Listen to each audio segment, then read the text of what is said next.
Di sini saya menggunakan sumber dari jurnal Cendekia Journal of Pharmacy yang sudah terakreditasi bersinta 4, lalu buku Farmasetika Dasar-Dasar Ilmu Farmasi yang sudah ber-ISBN.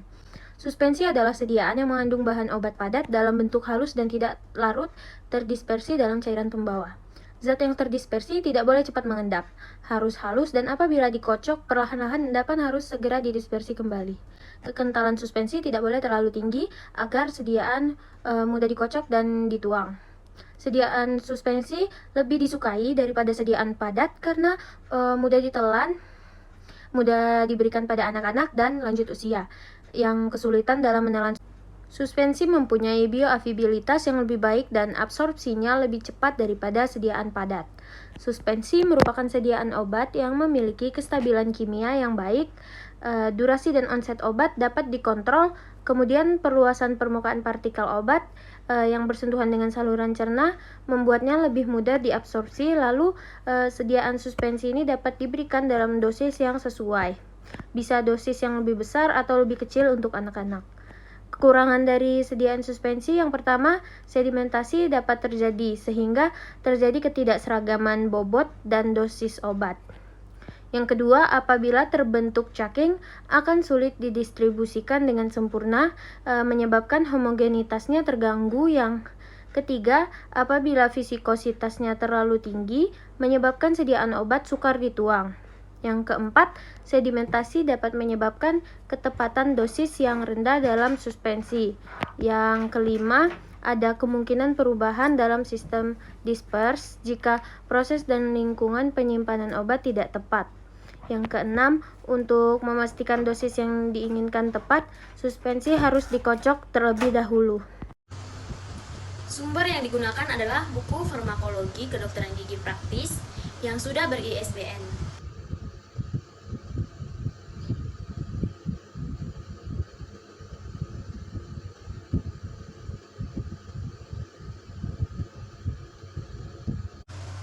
Pada obat suspensi Promax ada beberapa senyawa aktif.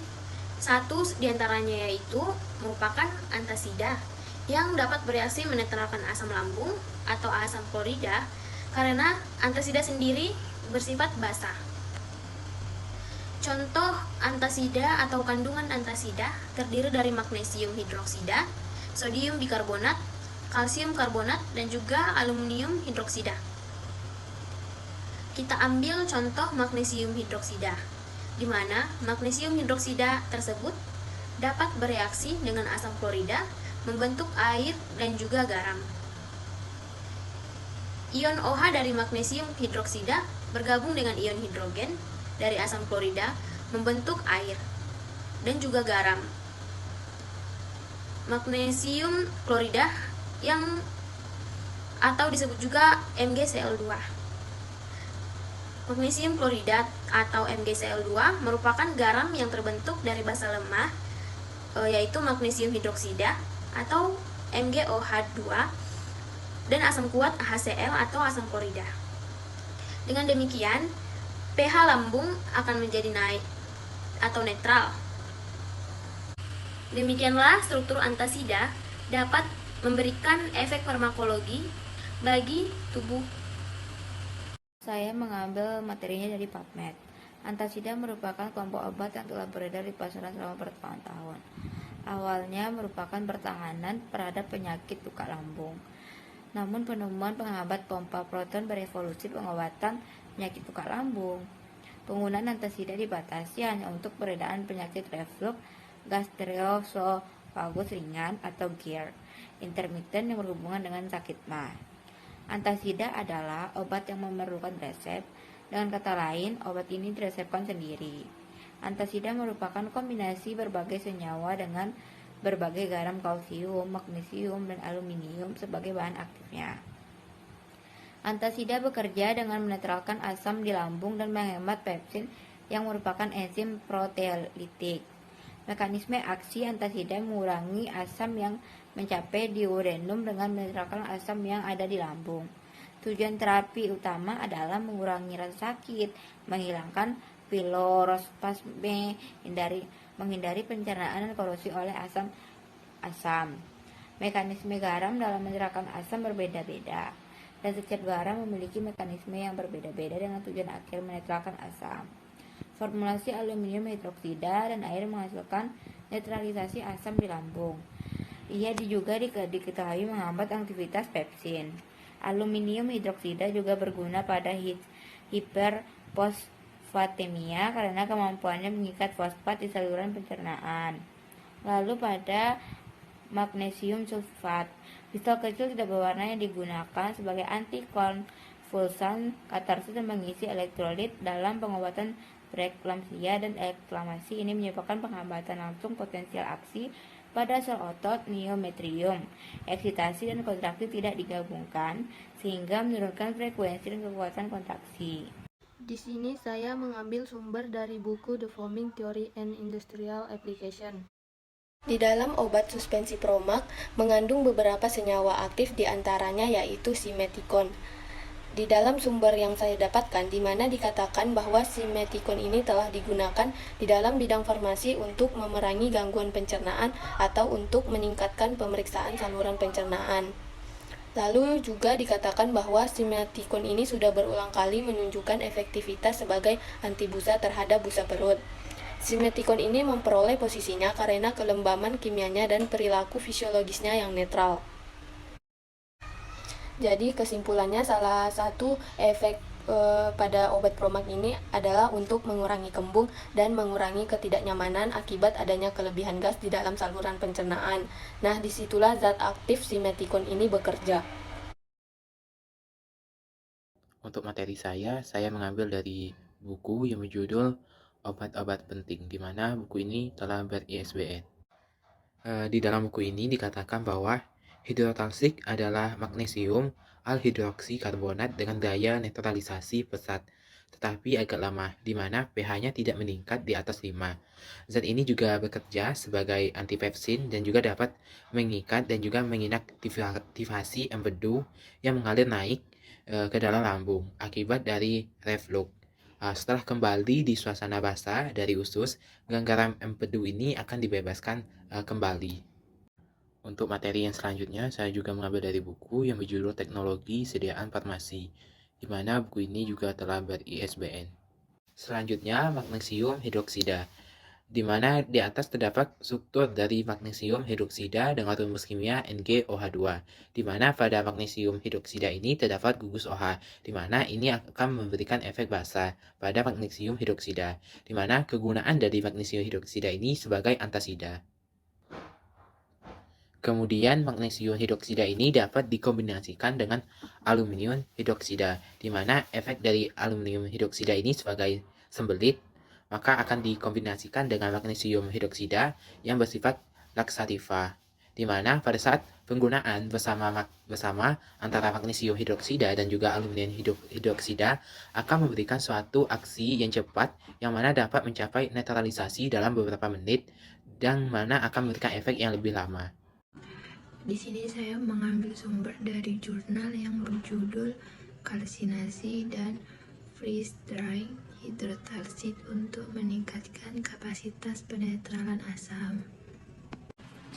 Hidrotalsid atau Mg6Al2CO3 OH16 4H2O merupakan suatu kelai anionik dengan ciri khas berupa suatu struktur berlapis yang akan menjadi licin jika dibasahi.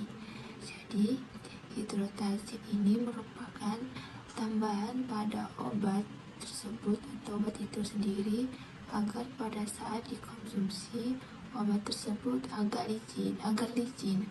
Jadi dibasahi agar bisa menjadi pelicin obat tersebut. Dan hidrotalsid ini akan mendukung antasida dalam meningkatkan pH dalam lambung karena hidrotalsid yang dikalsinasi pada suhu tinggi lebih 220 derajat Celcius akan berubah strukturnya dan menjadi lebih berpori dan meningkatkan kebasahannya. Saya mengambil sumber dari buku Hijama Oroshi dan Drainage Therapy yang telah ber-ISBN, di mana kita dapat mengamati struktur simetikon. siloksana tersubstitusi metil. Jadi ini hanyalah turunan polidimetilsiloksan yang dikombinasikan dengan silikon dioksida. Jadi campuran ini hanyalah simetikon.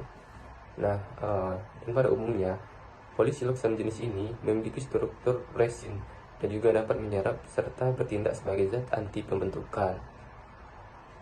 Nah, kemudian untuk contohnya, itu ada contoh kandungan pada obat emah, misalnya kombinasi antara hidrooktalsid dan magnesium hidroksida merupakan jenis antasida untuk menetralkan asam lambung, sehingga meringankan gejala nyeri ulu hati serta mual akibat iritasi oleh asam lambung dan pepsin. Nah, kandungan lainnya seperti simetikon ini berfungsi juga untuk mengurangi gelembung gas yang berlebihan pada lambung yang mengakibatkan rasa kembung pada perut dan juga rasa ingin bersendawa. Nah, untuk sumber yang kedua, yaitu saya mengambil dari buku farmakologi edisi 2 yang telah ber-ISBN, yang mana simetikon ini dapat menghilangkan flatulen dengan cara mendispersi gas yang dijaring dalam saluran cerna. Nah, mekanisme kerja simetikon ini yaitu dapat mengubah tekanan permukaan gelembung gas hingga gas-gas ini menyatu sehingga memudahkan eliminasi gas melalui sardawa ataupun flatus. Contoh obat suspensi yang diambil adalah Promax suspensi, di mana dalam obat Promax suspensi ini terdapat beberapa kandungan di dalamnya. Salah satunya yaitu magnesium hidroksid. Magnesium hidroksid ini memiliki fungsi yang digunakan sebagai obat untuk mengurangi gejala yang berhubungan dengan penyakit yang kelebihan asam lambung, tukak lambung, gastritis, tukak usus 12 jari, dan untuk gejala-gejala yang dialami seperti mual, nyeri lambung, nyeri ulu hati, serta perasaan penuh pada lambung yang dirasakan oleh si penderita. Bagi penderita yang hipersensitivitas terhadap komponen obat ini dan pasien dengan hipo atau hipertiroidisme, pasien dalam dialisis untuk pengobatan jangka panjang dapat menyebabkan enselopati atau penyakit tulang yang berhubungan dengan aluminium jika mengonsumsinya tanpa resep dan dalam pengawasan dokter yang ahli. Untuk penyimpanan magnesium hidroksida sendiri, yaitu obat ini disimpan di tempat sejuk dengan suhu 15 derajat Celcius sampai 25 derajat Celcius dan kering. Saya mengambil sumber dari buku Sistem Gastrointestinal Hepatobiliar Pankreas yang telah ber-ISBN. Antasida memiliki efek samping yang umum terjadi biasanya adalah diare magnesium dan juga konstipasi aluminium. Namun, sediaan kombinasi aluminium dan magnesium bersama-sama dapat menghindarkan diare dan konstipasi ini. Jadi, jika di dalam antasida tersebut terdapat magnesium hidroksida dan aluminium hidroksida, maka dapat menghindari terjadinya efek diare. Sedangkan jika hanya salah satu dari magnesium hidroksida atau aluminium hidroksida yang terdapat pada antasida tersebut, maka dapat meningkatkan resiko terjadinya penyakit diare pada penggunanya. Kemudian sumber yang kedua saya ambil dari buku farmakologi untuk keperawatan yang juga telah ber-ISBN. Pada buku ini dijelaskan bahwa obat antasida tidak mengurangi produksi asam lambung, tetapi sifat kerjanya obat ini memberikan efek basa dengan meningkatkan pH yang ada pada lambung, sehingga akan menurunkan aktivitas pepsin di dalam lambung tersebut.